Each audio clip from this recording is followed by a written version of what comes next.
সেটা তো আমি খবর জানি না। টিপু মুন্সি রাজনীতিবিদের মুখোশে একজন পুরোদস্তুর ব্যবসায়ী।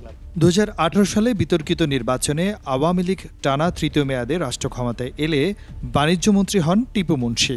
মন্ত্রী হয়ে ভোক্তাদের কথা ভাবেননি তিনি, নির্লজ্জভাবে সাফাই গিয়েছেন ব্যবসায়ীদের পক্ষে। সিন্ডিকেটের কথা বলা হয়, এ কথা ঠিক। বড় বড় গ্রুপগুলাই একসাথে অনেক বেশি ব্যবসা করেন, আমরা চেষ্টা করি, কিন্তু আমাদের একটা জিনিস লক্ষ্য রাখা দরকার। আমরা যাদের জেলে ভরলাম, জরিমানা করলাম, সেটা হয়তো করা সম্ভব, কিন্তু তাদের যে ক্রাইসিসটা হঠাৎ করে তৈরি হবে, আমাদের তো সেটা সইতে কষ্ট হবে। তার আমলেই আমদানি নির্ভর নিত্যপণ্যের বাজার নিম্নবিত্তের নাগালের প্রায় বাইরে চলে যায়। এস আলম সহ দেশের কয়েকটি বড় ব্যবসায়ী গ্রুপের সিন্ডিকেটে ঢুকে পড়েন তিনি। এই সিন্ডিকেটের কাছ থেকেই টিসিবির জন্য অস্বাভাবিক দামে তেল, চিনি, ডাল কেনার একের পর এক চুক্তি হয় সরকারের সাথে। লুটপাট হয় রাষ্ট্রের হাজার হাজার কোটি টাকা।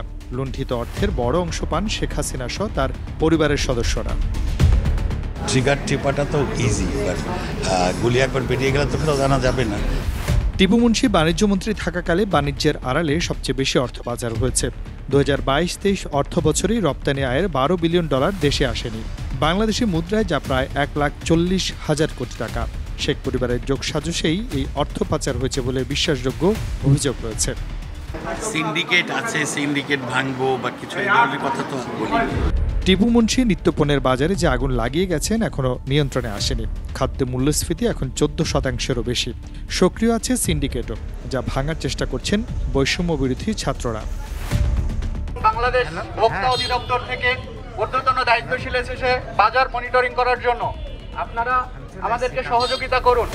দেশের বাজার ব্যবস্থা ধ্বংসের জন্য টিপু মুন্সির অপকর্মকে মনে রাখবে প্রজন্ম থেকে প্রজন্ম, এমনটাই বলছেন বিশ্লেষকরা। রাজীব জামান, 21 টেলিভিশন, ঢাকা।